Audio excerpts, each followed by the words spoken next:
The sky is open. The earth is open. The west is open. The east is open.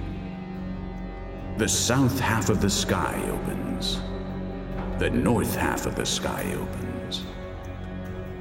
The doors are wide open. The deadbolts are unlocked. And it is here that Ra appears in the horizon.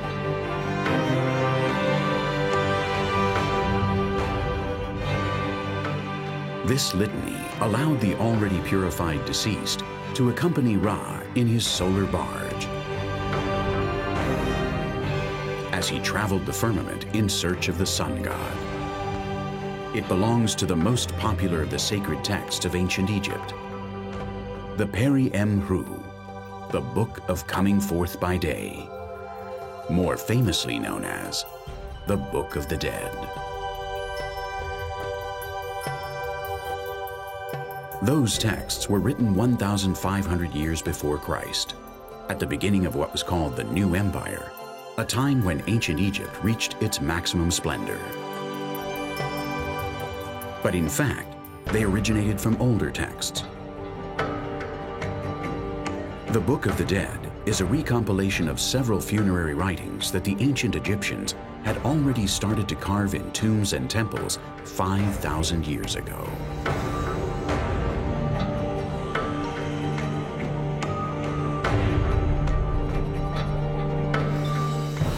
The first testimonials of Ra, the sun god, started to emerge at that time. But other more diffuse ones were also present. The debate must have started in trying to discover where Ra was in the hours of darkness. The ancient Egyptians deducted that a place should exist under the firmament where the sun could regenerate itself and thus be able to re-emerge in a new dawn. They called it the underworld. It was home not only to the gods and the deceased worthy of eternal life, but also to the forces of evil and darkness.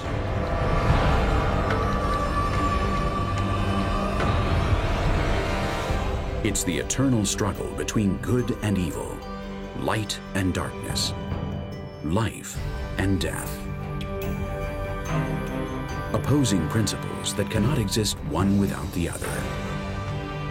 Maintaining the balance between the underworld and the real world was the main concern of the ancient Egyptians.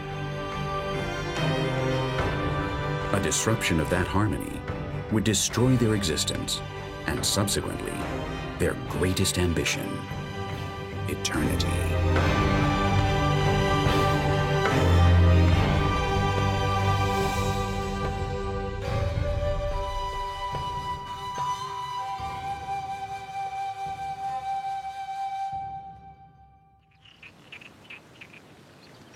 For the ancient Egyptians, the Nile was the main connection between their lives and an infinite supply of provisions. The progress and well-being they achieved thanks to that fountain of life allowed for the creation of one of the most extraordinary civilizations that ever existed.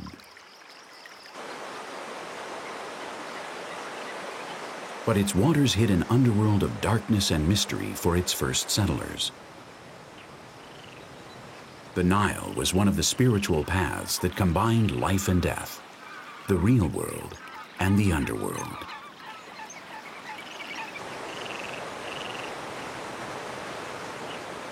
We can go back about to 20,000 years ago, when the Egyptians were very few. They came from the south and the north and created the community of Egyptians. And they saw that the Nile flood every day, every year in one date. And the sun rises every day in the sky. They tied or make relationship between the sun comes every day, the Nile goes in one line with something called everlasting or eternity or life forever. Unlike most civilizations, for the Egyptians, the color black was not associated with either mourning or sadness.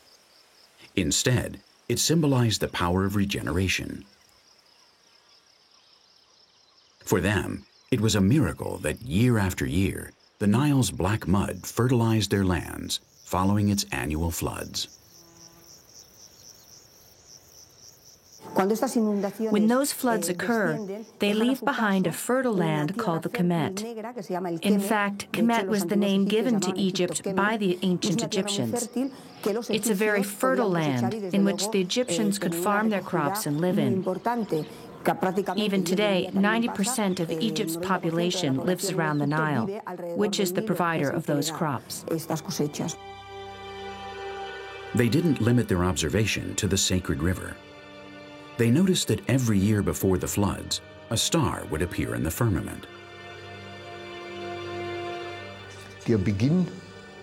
They studied the stars exhaustively. The beginning of the Egyptian year coincides with the reappearance of a particular star called Sirius, following a long period of invisibility. That event in mid-July occurs at the same time as the flooding of the Nile, whose waters give life to Egypt. The appearance of the star symbolizes the celebration of the new year. That was a key factor for the development of Egyptian culture. Knowing when the floods occurred allowed them to determine the right time to sow. That and the great projects of water channeling turned their lands into the most fertile lands on the planet.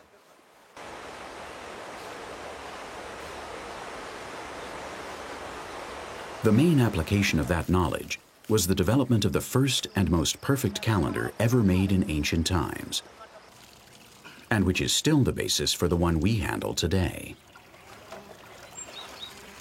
For the ancient Egyptians, the first day of the year was the day Sirius appeared in the firmament. A year divided in 12 months of 30 days each. In order for everything to match up, 5 days were added at the end of the year, the days of Anubis, the jackal-headed god. The year had 3 seasons of 4 months each: flood season, sowing season, and harvesting season.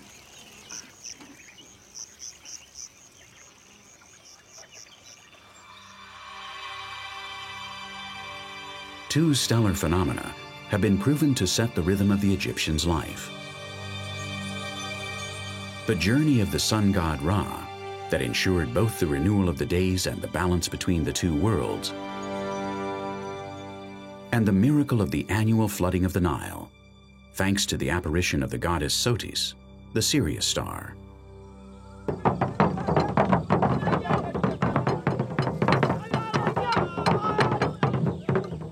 The Dogon people of South Mauritania also relate Sirius with their crop cycles.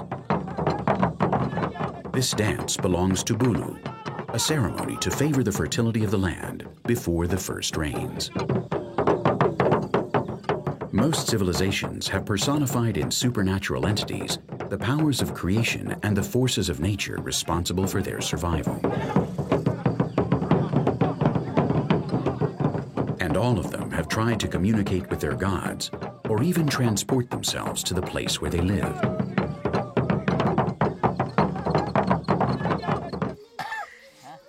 The northern Sanema, or Yanomami, live in one of the least explored areas of Venezuela, in the Cora Basin, an affluent of the Orinoco River. They have a curious way of traveling to the world of the spirits of the jungle. They inhale a powerful hallucinogen called sakona, or yopo, that they get from the bark of the amahi tree. It's with that they can find their morsby, the part of the soul that lives in a protective animal.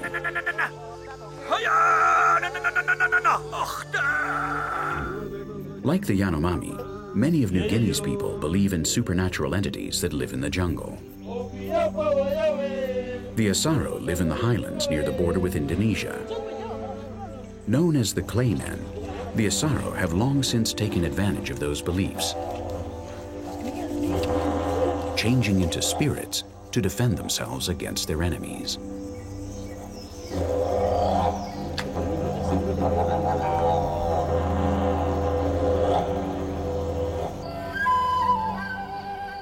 On Isla del Sol, in Lake Titicaca, the Yatiri pays homage to Tata Inti, the sun god. At dawn, the holy fire's smoke rises, invoking Viracocha, the Inca god that created the world from this island. Man prayed for the sun to come out every day, but also wondered if it could come out on its own.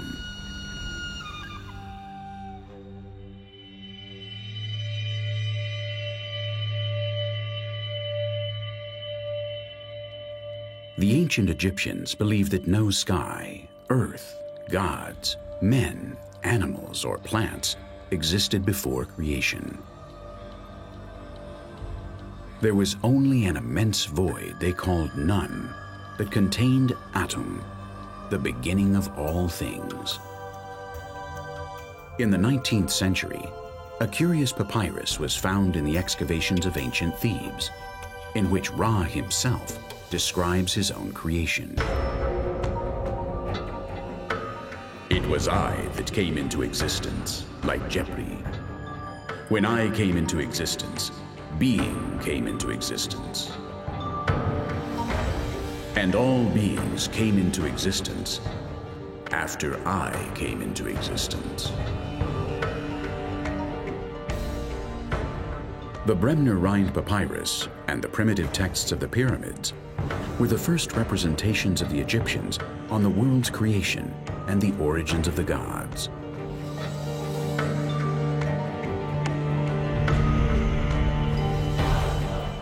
Atum became aware of himself, and Ra, the sun, appeared. Then he named Shu, and the winds started to blow.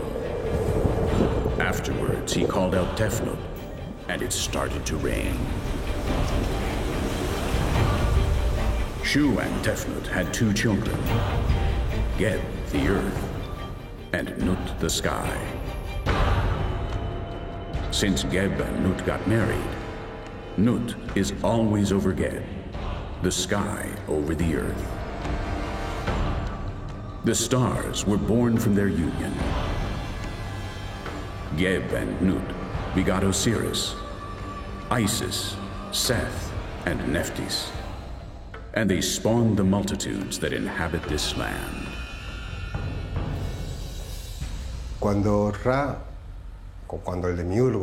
When Ra, or the demiurge, created the world, he established order and justice, and cast the forces of chaos to a distant, separate plane of that ordered world, that just world that Ra created, and where obviously gods and men also appeared. Nonetheless, those forces of chaos that stayed just outside of the perfect world created never ceased to threaten Ra and the order established upon creation. In their eagerness to understand the world around them, the Egyptians started to build a complex magical universe. From the texts of the pyramids, written around 2350 BC, the scribes and priests started to update the texts in accordance with the evolution of the religious ideas, until the Book of the Dead came about in 1300 BC.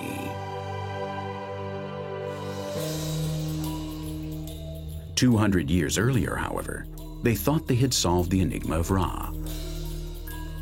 They deducted that two different worlds coexisted, the one we see and the one where Ra wandered through the night and the deceased inhabited,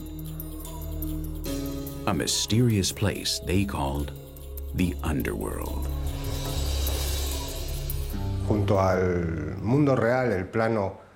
Besides the real world, the plane where their activities took place, the ancient Egyptians believed that there was another world, a world where a series of deities and other beings lived alongside the deceased in different levels of existence. The underworld was primarily a place of darkness. Darkness is precisely one of the main characteristics of that place, that space. a place where the rays of the sun only shine when the god Ra enters it, bringing light to the souls, beings, and gods that live there. On some occasions, the underworld is a fertile place that reminds us of the shores of the Nile. In others, it's a barren, rocky place inhabited by evil beings that jeopardize the order of creation. Along with the drawings, the hydroglyphs allow us to understand the meaning of the images. Through this written language and the drawings emerges a world that describes to us the reality from not only 5,000 or 2,000 years ago, but also beyond that. Through those words and images, ancient Egypt reaches a reality that is definitely more stable than the actual reality of its everyday life. For that reality has remained consistent until today. Based on the words and the images, we have the chance to submerge in that spiritual world and find out even the tiniest details.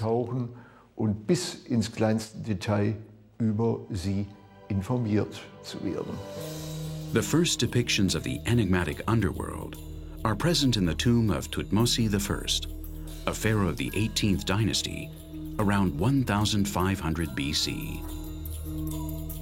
It's the Book of Amduat, the book of that which is in the underworld, or the Book of the Hidden Room.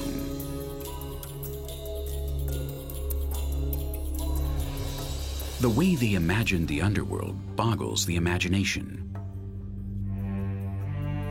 The Book of Amduat shows the geography of the afterlife, individually detailing each of the 12 hours of Ra's nocturnal journey. The texts and drawings completed each other with several funerary formulas.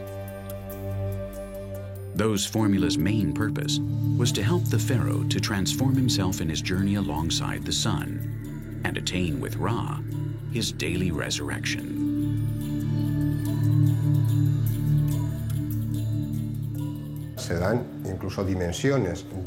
Even the lengths of the regions that the sun god passes through are indicated. Very exaggerated lengths. For instance, from the western door through which Ra enters the underworld and the region of Huermes, the mentioned distance is 120 itirus, an Egyptian distance measurement unit that would correspond to 1,200 kilometers. Ra entered the underworld through the western door of the horizon. In that first hour, that entire region vibrates with joy. After 12 hours, Ra's light shines over the land and all rejoice with his arrival. Ra will also distribute fields among the inhabitants, deities, and beings, organize their lives, manage their possessions, and act pretty much like a sovereign that manages and rules the territory. Ra travels in a barge during the 12 hours of the night. He's actually represented in his Ba, his goat-headed spirit, which is standing under a dossal. Alongside him in his barge, a crew of 8 gods. During the first hours in the barge, Ra navigates through a river that crosses the underworld. But from the 4th hour on, the river disappears, and Ra's barge is towed by ropes powered by the magic of the gods. On the 7th hour, the goddess Isis and the oldest wizard will repel Ra's eternal enemy, the serpent Apep.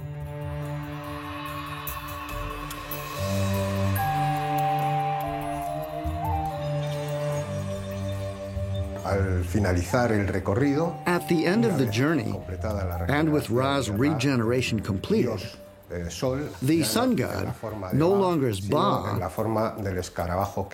but as the beetle Khepri is welcomed by Shu, the god that separates the sky from the earth, and finally leaves the underworld to enter the world of the living by the eastern door.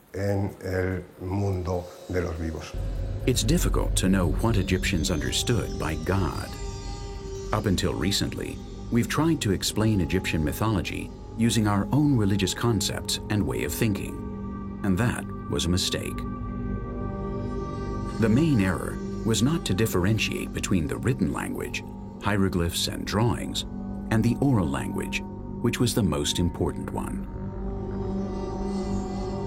Regrettably, we don't have any sound records available.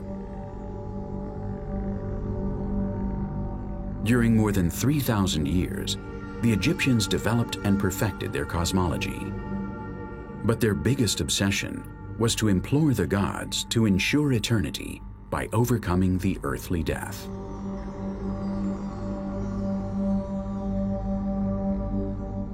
One of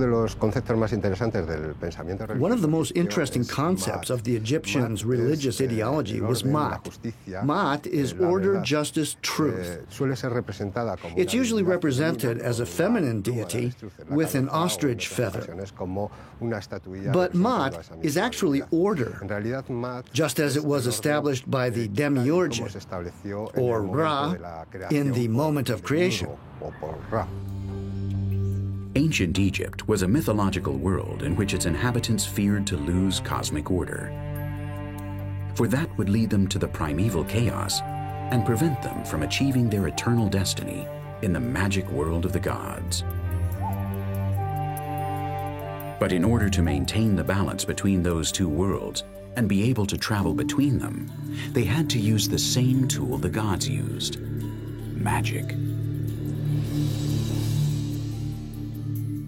One of the most important aspects of Egyptian religion is, undoubtedly, the connection between magic and religious beliefs. The Egyptians could not understand one without the other. Every aspect of Egyptian life is connected with religion and therefore with magic. The Creator God will, through the spoken word, create the world and materialize what the ancient Egyptians perceived as magic.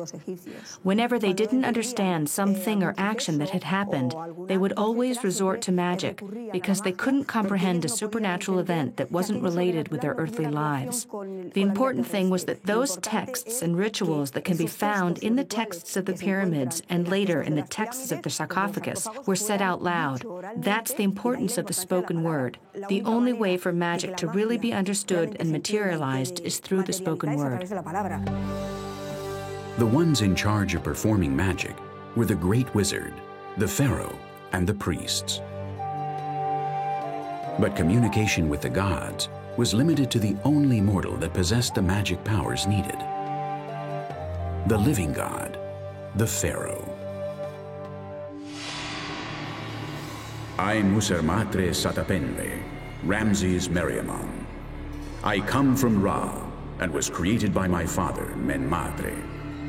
The Almighty himself made me great when I was a child, until I reigned. The great ones kneeled before me when I was empowered, both as the elder son and as prince heir to the throne of Geb.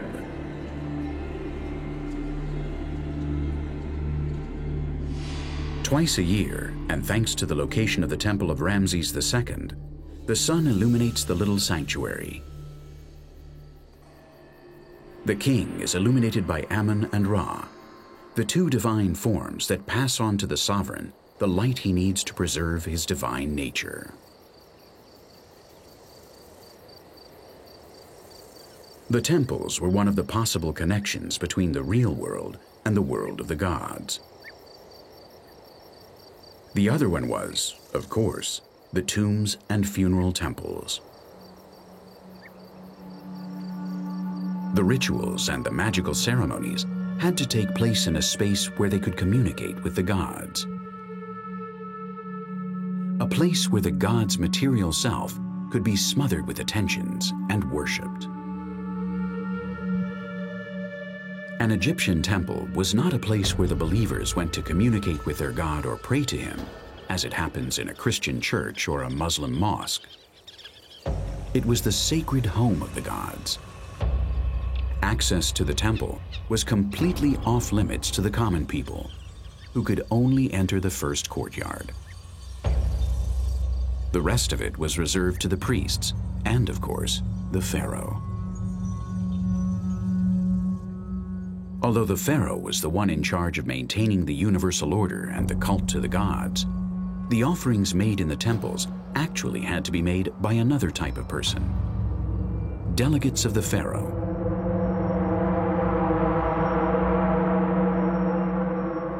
In order to maintain an adequate cult to the deities in all of Egypt's temples, those delegates were the priests.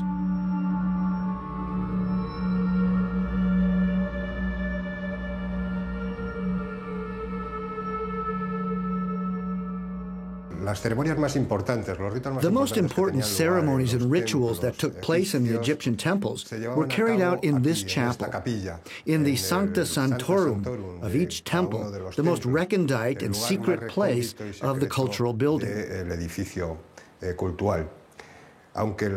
However, the preparation for the ceremonies and the actual ceremonies themselves started long before dawn. The priest would enter this chamber and approach this tabernacle where the statue of the god was kept.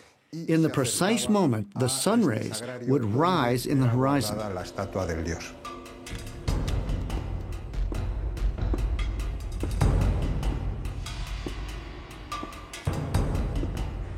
The priest had to carry out a series of rituals before the statue of the god, destined to ensure his purification and nourishment.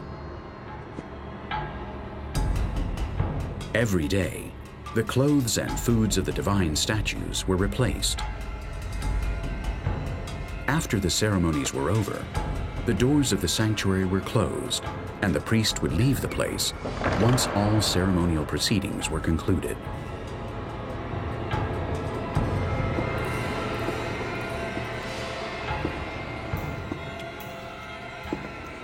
The deities did not consume the actual food, obviously.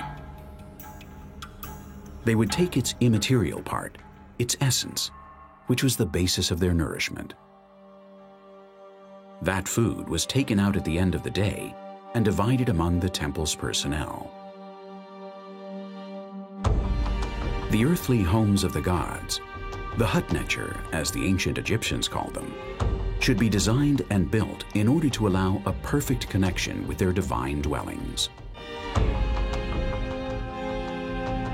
The pharaoh and the priests were needed to establish the magical link, but they required the mechanism that channeled their sorcery. They found the necessary tools to carry out their rituals in architecture and astronomy. The Egyptian temple was a door to another dimension, and its design demanded precisely that. The height of its ceilings, the level of its floors, the shape and elements of the columns and its capitals, the games of light and shadow. Nothing was placed randomly. Everything had a purpose.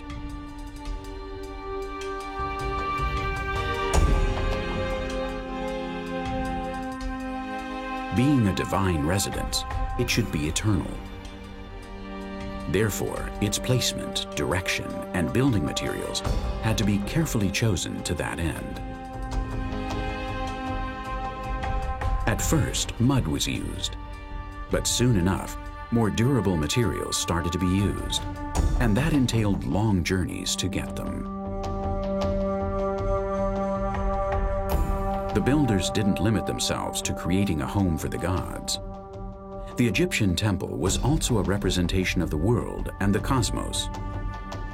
The explanation for the extraordinary dimensions of the temples of the Nile lies in the ideology of Egypt's mythological architecture. While Greek and Roman classicists built in accordance with the standards of human proportions, the Egyptians built according to godly measurements.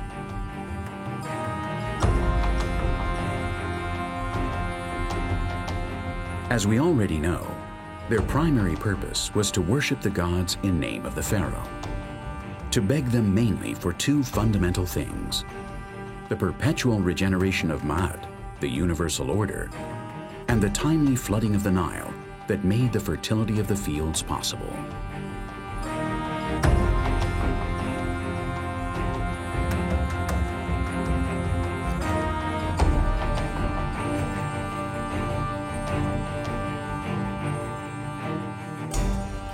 But its mission wasn't limited to the cult. Temples were centers of erudition and wisdom in which the knowledge of magic was formed and initiated, and the sacred writings were kept.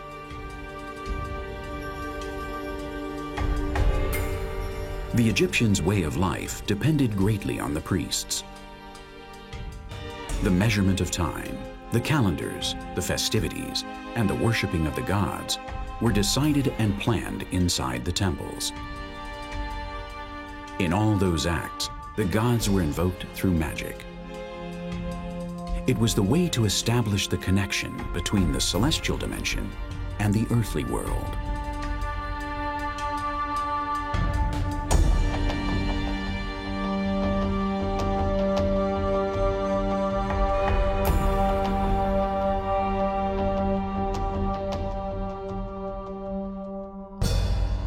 However, the temple wasn't the only access door to the underworld. There was another, more direct and definite one.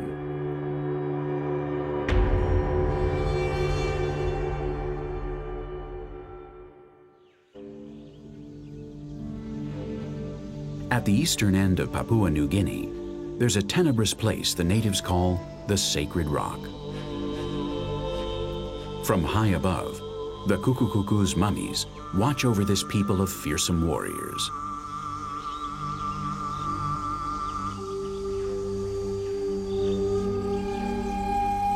On the island of Sulawesi, the Toraja place human carvings called tau-tau to watch over the spirits of their ancestors that lie buried between the wooden balconies.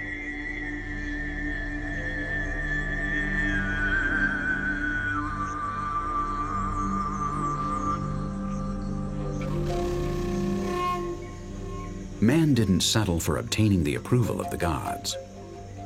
We know through many cultures that his aim was to go beyond, to try to overcome death, reunite with his creator, and live alongside him forever.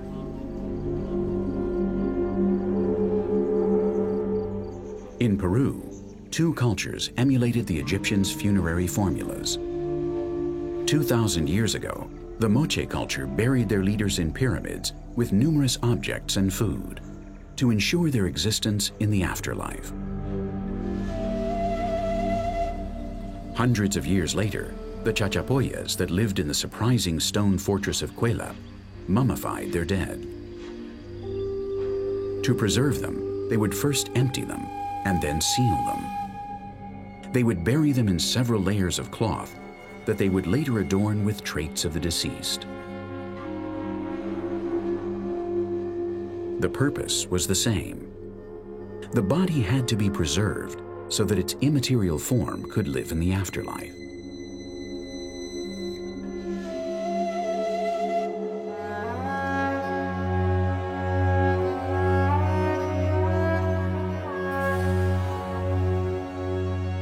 The Egyptians knew that only the magic of the pharaoh and the priests could carry out supernatural deeds and acts. It was thanks to that magic that the universal order was maintained. But its power could also help man to achieve his longed-for desire.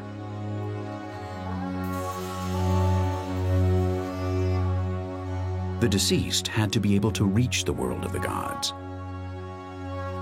If they thought he had gathered enough merits, they would grant him the much-desired eternal life. But he had to be prepared for the journey. The ancient Egyptians showed great detachment from earthly life. They considered it a brief transit en route to eternity.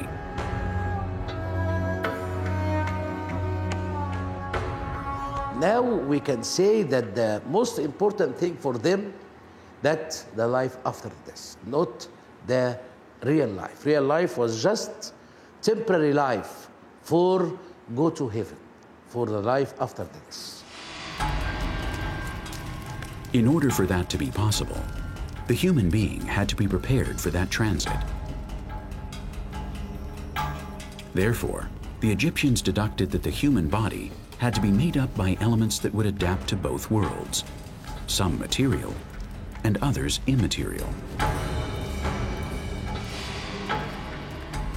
At the beginning of creation, when the demiurge creates human beings, he gives them a body with a series of fundamental elements, so they can face all their earthly and spiritual needs.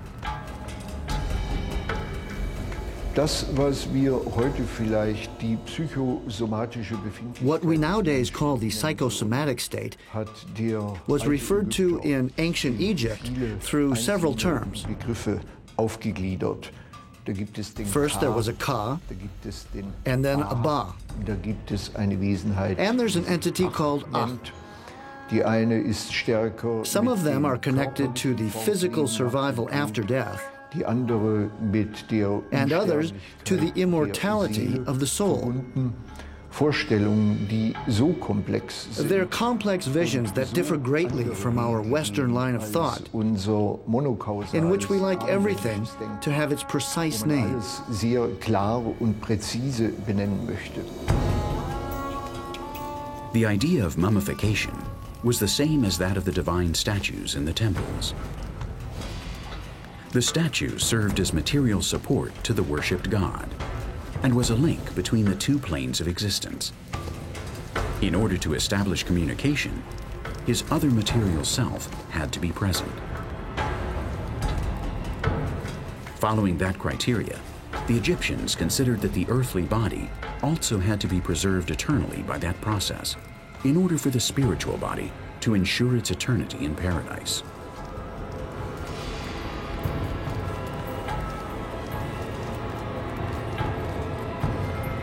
Once embalmed, the deceased had to be prepared for the sacred journey.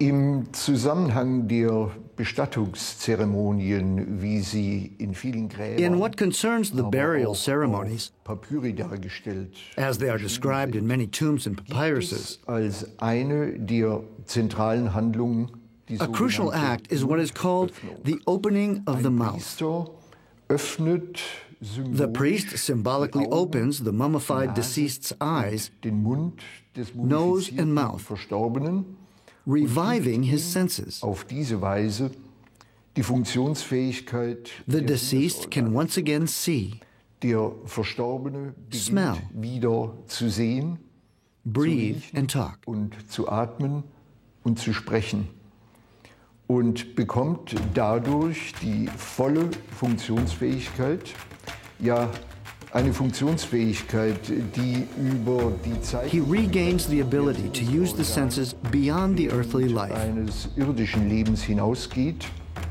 denn diese durch die and that regained ability wiedergewonnenen will Funktionen work for all eternity. für die Ewigkeit funktionieren. Der Verstorbene The deceased wird dadurch can live eternally. alle Ewigkeit lebensfähig und aktionsfähig.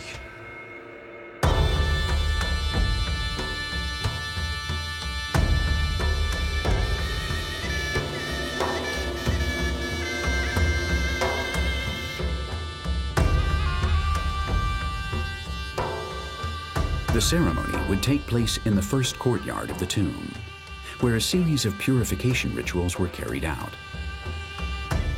After that, a curious dramatization would take place in the sarcophagus room. One of the priests would play the role of the deceased and had to be awakened by the deceased's son.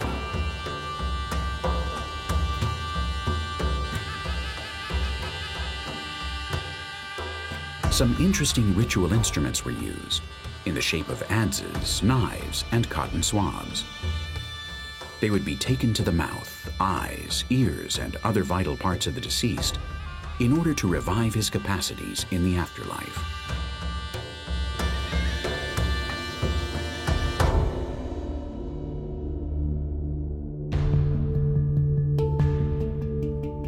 Once in the afterlife, the deceased had to face the judgment of Osiris, the god of resurrection. Before 42 judges, he had to prove his moral integrity, what is called the negative confession of sins.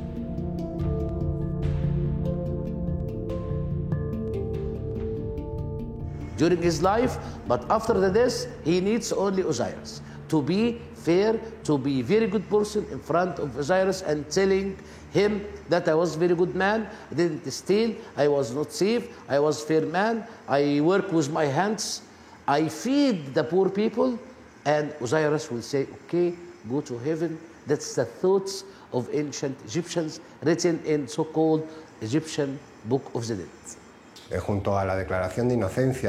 Along with the declaration of innocence of the deceased's judgment, another important episode that seemed to happen in the room of truth, or in the room of justice, is the weighing of the heart. In it, Osiris is standing under a docile, and there's a scale placed before him in which the heart will be weighed. Several deities are present, like Horus or Anubis, whose role is to accompany the deceased up to where the scale and Osiris are. The weighing of the heart consisted basically of placing this organ in one of the pans of the scale and weighing it against the feather of Maat, the goddess of truth and justice. If the deceased's sins weighed more than the feather, he was devoured by Ammit, a monster that was part hippopotamus, part crocodile, and part lion. That entailed spending eternity as a non-being, condemned to the punishment of the Egyptian hell. If his heart weighed less than the feather, then the deceased was declared justified and blessed. From that moment on, he would live a placid existence in the afterlife, alongside Osiris.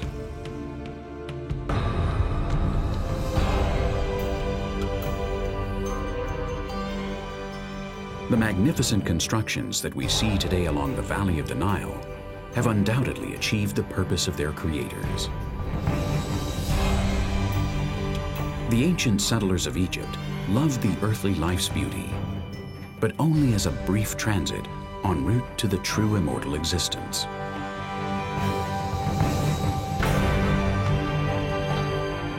To please the gods, they built to their scale, designed their temples and tombs with mathematical perfection in their shapes and proportions,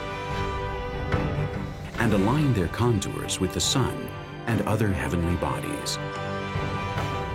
Their obsession was to maintain the cosmic order at all costs. They could not permit everything to return to the primeval chaos. To that end, they learned to use language and the magic power of the gods and communicated with them. They discovered where the sun went at night and how it managed to come out each morning. And most importantly, they discovered how to access the underworld to be alongside the gods for all eternity.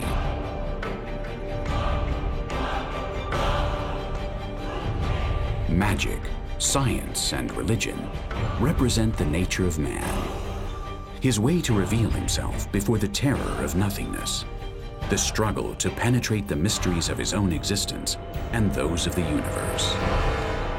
It's a mixture of strange seduction and scary unease that not only makes him aware of his insignificance,